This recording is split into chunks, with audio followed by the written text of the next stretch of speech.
Prashanti cooking and health అండి. నేను ప్రశాంతిని.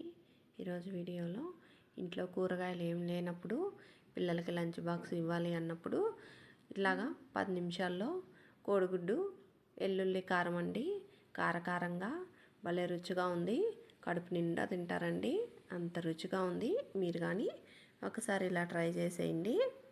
మరి వీడియోలోకి వెళ్ళిపోదామండి. ముందుగా 3 కోడిగుడ్లు తీసుకున్నాను. నేను 3 గుడ్లతో చేసుకుంటున్నాను. ఈ 3 గుడ్లు పక్కన పెట్టుకొని ఇప్పుడు ఒక చిన్న రోల్ తీసుకొని శుభ్రంగా కడుక్కొని నెమ్ము లేకుండా గుడ్డతో తుడి చేసుకొని ఒక 10 వెల్లుల్లిపాయలన్నీ తొక్కు తీసి నీట్గా ఒలిచేసుకొని ఒక పెద్ద స్పూన్ నిండా కారం వేసుకొని ఒక 1/2 టేబుల్ స్పూను జీలకర్ర వేసుకొని 1/2 టేబుల్ స్పూన్ పసుపు వేసుకొని అలాగే ఈ కోడిగుడ్డు వెల్లుల్లి కారంలో రుచి తగినంత కల్లుప్పు వేసుకోవాలి. అలాగే కొంచెం ధనియాల పొడి అండి ఒక 1/2 స్పూన్ వేసుకొని ఇవన్నీ బాగా కలిసే విధంగా ఇవన్నీ బాగా దంచుకోవాలి. వెల్లుల్లిపాయలంతా బాగా ఇలాగంతా దంచేసుకొని ముద్దలాగా చేసుకోవాలండి.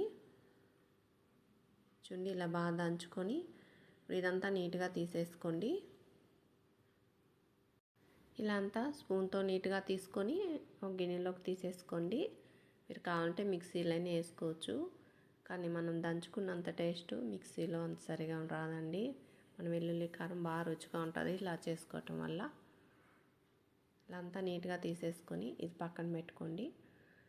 ఇప్పుడు స్టవ్ వెలిగించుకొని నేను నాన్ స్టిక్ ప్యాన్లో చేస్తున్నాను, అందుకని 1 టేబుల్ స్పూన్ ఆయిల్తో చేస్తున్నానండి. మీరు మామూలు కడాయిలు అయితే ఒక 2 టేబుల్ స్పూన్లు వేసుకోండి ఆయిల్.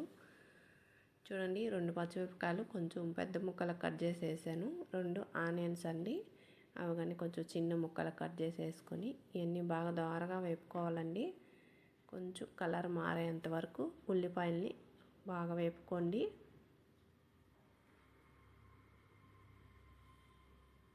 చూడండి బాగా వేగాయి కదా, లైట్ బ్రౌన్ కలర్ వచ్చాయి.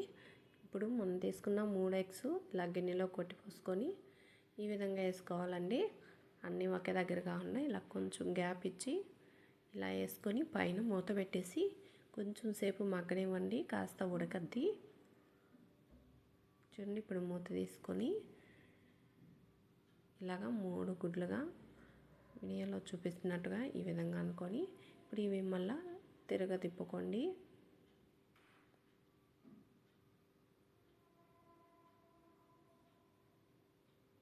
ఇలా అంతా తిప్పుకోవాలి.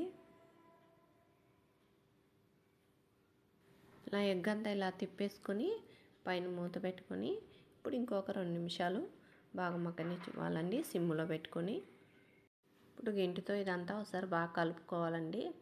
కొంచెం పెద్ద ముక్కలుగా ఇలా అనుకొని గెంటితో ఇదంతా ఒకసారి మళ్ళీ బాగా వేపుకోండి. సిమ్లోనే ఉండించుకోండి స్టవ్ని.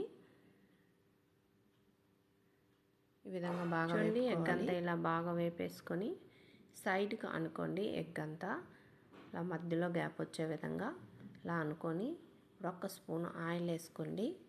చూడండి ఈ విధంగా మధ్యలో ఇలా ఆయిల్ వేసుకొని ముందుగా దంచి పెట్టుకున్న వెల్లుల్లి కారం అంతా వేసుకోవాలి. ఇప్పుడు కాసేపు కొంచెం పచ్చివాసన తగ్గేంతసేపు ఈ వెల్లుల్లి కారాన్ని ఆయిల్లో వేపుకోవాలండి. ఇలా బాగా వేగిన తర్వాత ఇప్పుడు ఎగ్లో కలిపేసుకోవాలి. ఎగ్గు పట్టే విధంగా మనం మనం వేసినవన్నీ బాగా ఇలా కలుపుకుంటూ వేపుకోండి. చూడండి ఇలాగంతా చక్కగా బాగా కలిసే విధంగా ఇలా కలిపేసుకోవాలి. మీరు కొంచెం రుచి చూడండి, సాల్ట్ కానీ కారం కానీ సరిపోలేదు అనుకుంటే ఇంకా మీ రుచికి తగినట్టు సాల్ట్ కారాన్ని యాడ్ చేసుకొని మళ్ళీ కలుపుకోండి. అలాగే ఇలాగంతా బాగా కలుపుకొని కొంచెం కొత్తిమీర వేసుకోండి, నా దగ్గర లేదండి. వేసుకొని అంతా బాగా కలిపేసుకొని స్టవ్ ఆఫ్ చేసేసి ఇలా బౌల్లోకి తీసుకోవటమేనండి. మనం ఇలా పెట్టుకొని వేడిగా అన్నంలో వేసుకొని తింటుంటే గుడ్డు వెల్లుల్లి కారం ఎంత రుచిగా ఉందో అండి. ఇంకా 2 ముద్దలు ఎక్కువ తింటారు, అంత బాగుంది. పిల్లల లంచ్ బాక్స్కి కూడా చాలా ఈజీగా రుచిగా ఇలా తయారు చేసి ఇచ్చి పంపించవచ్చండి. చాలా బాగా తింటారు, కడుపు నిండా తినొస్తారండి పిల్లలు. రోజు కానీ అడుగుతారు ఇలా చేసి మని, అంత రుచిగా ఉంది.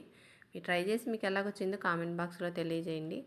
ఫస్ట్ టైం కొత్త వాళ్ళు వీడియో చూస్తుంటే ఇటువంటి వీడియోస్ మరిన్ని చూడాలి అంటే మా ఛానల్ని ప్లీజ్ సబ్స్క్రైబ్ చేసుకోండి. వీడియో నచ్చితే లైక్ చేయండి. Thank you for